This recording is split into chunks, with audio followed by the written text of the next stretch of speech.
In this episode, our goal will be to build a rocket that will bring our patron, Quiltless Kerbin, all the way into orbit. Yes, in the previous star hopping episode, we have managed to get 81 science by doing all of the manned experiments, and we're gonna use it to unlock survivability because, you know, parachutes are kind of important, and we have here more stuff that we need: basic construction, basic rocketry, etc., or general rocketry, etc. But I'm actually thinking I want to unlock general rocketry because of its boosters and decouplers. Right. So survivability and general rocketry are menu du jour today. So as you see, I'm playing with Kerbal Construction Time. Do let me know in the comments if you find this tedious or repetitive and you want it removed. Note it will be removed from episode 6 because I managed to record up to, I think, episode 6. Okay, that being said, now let's build the aforementioned craft. The aforementioned craft being that lander that you saw in the intro. So, or not the lander, the orbiter. Yeah. So, capsule, we're gonna use the redstone capsule, we're gonna put the heat shield and the decoupler. Then we want to go with the science experiments. I mean, I know that I already did the science experiments, but I'm expecting that I will land somewhere. So that's why I'm attaching again science experiments, because when you land somewhere else, it's a new biome, and then when you can actually milk some additional science. By the way, I'm gonna place this Launch Escape System Junior just in case, well, you know, things go horribly wrong. That basically I have to keep my patrons and YouTube members alive for this playthrough, don't I? So yeah, I'm actually gonna put here the launch escape system. Right. Okay, so that being said, we have put the science experiments, the chutes, the launch escape, the SAS, and the tank with an engine. So that will basically take our Kerbal to orbit. And who knows, maybe even space high, so he could perform some experiments. Good, or make some observations, that is. Now, we are going to be putting Mothra, this big fuel tank, and this stabilizer fins together with its Marlin engine. But basically, from what I understand, that's an equivalent of SpaceX's Falcon 1 rocket. So yeah, a nice blend between, you know, Redstone capsule and Falcon 1. Yeah. Right. Okay, that looks good enough in my book, so let me set up some abort group. Activating the engine, yes. Activating a decoupler, yes. And that's it. So in case things go horribly wrong, you just hit backspace and you have automatic abort, which is kind of nice, I think. Okay, let's put a launch table. Then do we have a modular tower? That's a mini modular. I think I'm gonna need again this bigger one. Yeah. Okay, let's put it 2 stories high. Okay, that looks more plausible. Now let us connect the umbilical. There we go, umbilical, and then we want to be using, oh wait, I don't have, let's place this down and holding arm here. Good. No, I think this is the blend. I would have really liked to have, you know, an astronaut walk-up bridge, but I don't have it for this launch pad. Probably it's just too simple launch pad for the time being. Alright. That being said, I'm just making sure that I press all the staging. I just want to add 2 additional boosters, because I think the Delta V 3.4 is like marginal. It will get us to orbit, but it probably wouldn't get us to space high. And I want us to get to space high because, well, there's a lot more science and we're already launching. Might as well do it. Good. Let's make them a little bit more aerodynamic. And now, let's see, we have a total thrust to weight of 2.23. So what I want to do now, I just want to do a quick test. The boosters should be firing at the same time as launch clamps detach. Sort of think of it like SLS. So this is me just checking that the staging is correct. And let me put down the... what would be the thrust to weight if I run with those 2 boosters alone? So let me see. 149. No, that's not right. I just need to fix... Okay, let's see. The boosters I'm gonna be attaching together, and these decouplers should happen later on. Good. So now we have 3.20 thrust to weight, and initial at 175. So now I'm just adjusting the throttle because I want my thrust to weight to be around 1.6, 1.7 at takeoff. And there's additional good test. How much thrust away do these thrusters generate? 0.84 with a minimum thrust. Those two will be working beautifully together. Okay, good. Save and add to the construction queue. I have to keep reminding myself that this means basically that we're just adding things to the construction queue. And the first thing that will fly now will be our sounding rocket 1E, which is the two-stager that we have built in the previous episode. Right.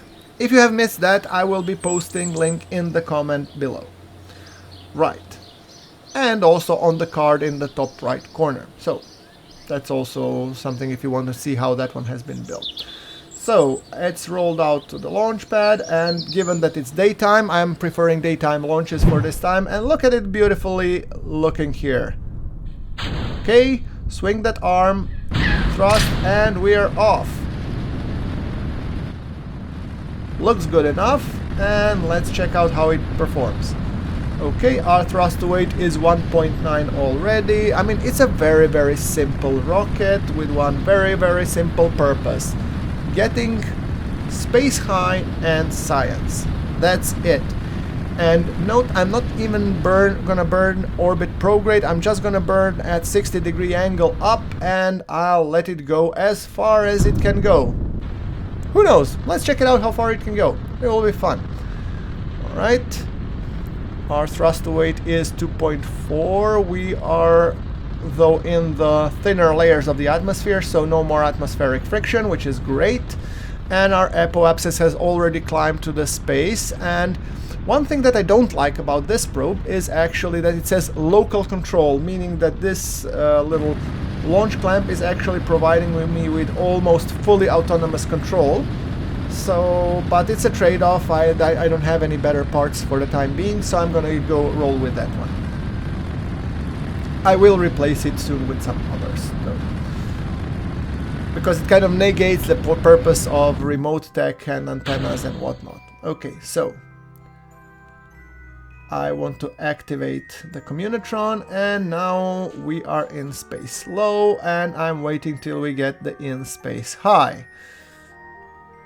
Our apoapsis is 4,086 kilometers, so I have every confidence that we will hit the in-space high and that we will be able to transmit, because the antenna range for the Communitron 16 is roughly, if I'm not mistaken, 1.6 million meters. So yeah, okay, transmitting the science, there we go, beautiful. And at this point, the probe has had its purpose. Look at it, how high it's going. So only thing that I want to do is to take a really cool selfie of it, so that we can use it maybe for the screenshot for the episode, unless we get a better mission. And yeah, something like that. Let's place it here. Screeny, thank you. And look at it go. And you know what happens next, obviously. It meets its fiery demise as it re-enters Kerbin, providing us with enough science to unlock the next node, which will be flight control. Right. Good. Okay, there was a pause there for a second. I wasn't sure if it was to be the flight control, but now we are warping until our orbiter gets built, and we fling kiltless Kerbin all the way to the orbit. Alright, there we go. I'm gonna be waiting until the daytime, and there we are. Retract the launch tower, and we have cleared the tower.